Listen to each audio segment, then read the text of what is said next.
Pemerintah melalui Menteri Keuangan Sri Mulyani sudah merilis aturan resmi Bank Mitra yang tertuang dalam PMK nomor 70 tahun 2020 tentang penempatan uang negara pada bank umum dalam rangka percepatan pemulihan ekonomi nasional. Aturan ini sudah diundangkan pertanggal 22 Juni 2020 dan 2 hari setelahnya sentimen fundamental ini dipergunakan oleh investor untuk mengangkat harga saham Bank Himbara seperti BMRI, BBRI, BBNI, dan BBTN. Dengan metode menabung ala pemerintah ini, Bank Mitra, UMKM, dan bahkan pemerintah itu sendiri sebagai penanam dana akan mendapatkan manfaatnya sekaligus. Seperti apa menabung ala pemerintah? Akan kita ulas selengkapnya dalam Menabung di Bank ala Pemerintah. Jadi bukan Anda saja yang bisa menabung, pemerintah pun saat ini juga sedang menggunakan mode menabung. Ini kita lihat sejalan dengan berlakunya aturan Bank Mitra di mana 4 bank BUMN sudah resmi mendapatkan kepercayaan penempatan dana sebesar 30 triliun rupiah. Sebelumnya sempat dikatakan oleh Ketua Dewan Komisioner OJK bahwa alokasi penempatan dana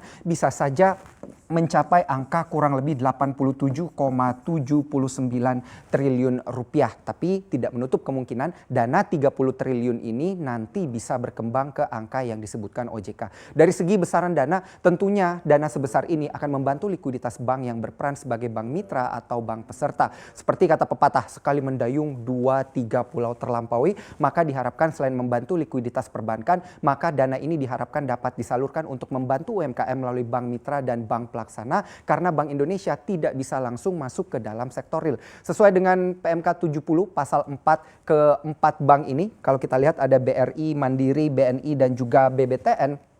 Ini dipilih berdasarkan kriteria yang sudah ditetapkan, yaitu ini berdasarkan pasal 4, pertama memiliki izin usaha yang masih berlaku, kemudian mempunyai kegiatan usaha di wilayah negara Republik Indonesia, dan juga memiliki tingkat kesehatan minimal komposit 3, ini yang perlu diperhatikan, karena sebelumnya sempat dikatakan tingkat kesehatannya itu berada pada komposit 2, tapi sekarang di komposit 3, dan kemudian yang terakhir di sini melaksanakan kegiatan perbankan yang mendukung percepatan pemulihan ekonomi nasional. Nah, metode penempatan dana yang akan diberlakukan oleh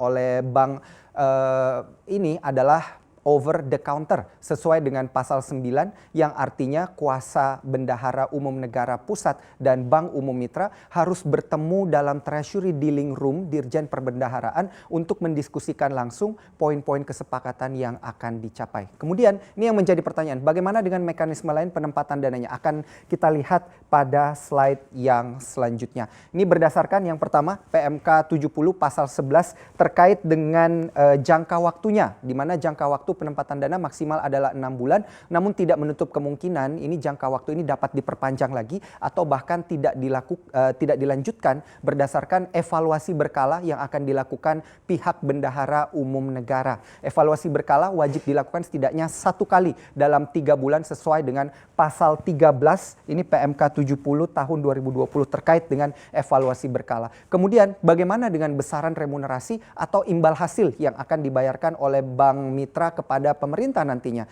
Yang namanya pinjaman pasti akan ada bunganya, dan berdasarkan pasal 14 ayat 5 PMK 70 di sini dikatakan rumusnya adalah perhitungan untuk imbal hasil atau remunerasinya adalah pokok penempatan dikali dengan tingkat bunga di sini, kemudian dikalikan juga dengan jumlah hari kalender dan kemudian dibagi sekitar 365 karena di sini memang menggunakan sistem perhitungan prorata yang artinya bila kita perhatikan tentu saja semakin besar bunga yang nanti disepakati dan semakin lama jangka waktunya, maka bisa saja cost of fund juga nantinya akan semakin besar. Namun berdasarkan pembicaraan sebelumnya, ini terlihat juga akan ada semacam burden sharing atau keringanan yang akan dibicarakan oleh Bank Indonesia dan Kementerian Keuangan. Nilai dari burden sharing inilah yang harus diperhatikan lagi ke depannya karena akan mengurangi beban remunerasi bank mitra kepada pemerintah. Kemudian mari kita melihat aturan apa saja yang kemudian tidak boleh dilanggar oleh bank peserta atau bank mitra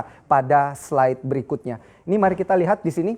larangan-larangan, adapun beberapa hal yang tidak boleh dilanggar oleh bank mitra, yaitu seluruh bank yang nantinya akan bermitra dengan penggunaan dana khusus ini tertuang dalam pasal 7 PMK 2020 sebagai berikut, di mana dilarang untuk menggunakan uang negara yang berasal dari penempatan uang negara untuk pembelian surat berharga negara, karena memang sumbernya itu dari awal pemerintah mendapatkan dana dari kemudian surat berharga negara yang dibeli oleh Bank Indonesia. Kemudian yang kedua, menggunakan uang negara yang berasal dari penempatan uang negara untuk transaksi valuta asing, sehingga penggunaan dananya memang hanya untuk mata uang rupiah, tentunya untuk tidak menggoyang nilai tukar rupiah. Dan yang ketiga di sini, membebankan biaya pelayanan termasuk biaya administrasi penempatan uang negara. Dan yang terakhir, melakukan pemotongan atau pemungutan atas remunerasi yang diperoleh dari penempatan uang negara. Nah, apabila dilanggar atau kemudian ada beberapa aturan yang tidak dipatuhi, di sini tidak menutup kemungkinan setelah dilakukan evaluasi nantinya bisa saja pihak Bendahara Umum Negara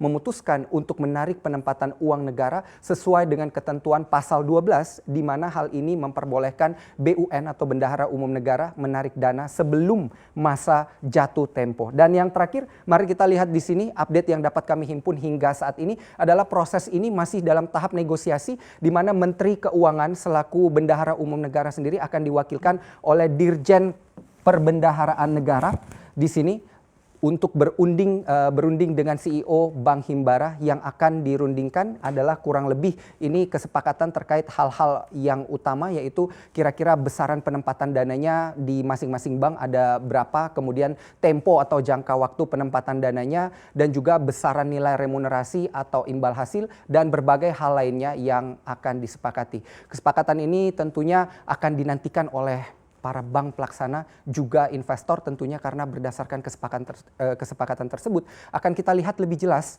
berapa besar likuiditas yang akan membantu masing-masing bank jangkar dalam rangka pemulihan ekonomi nasional.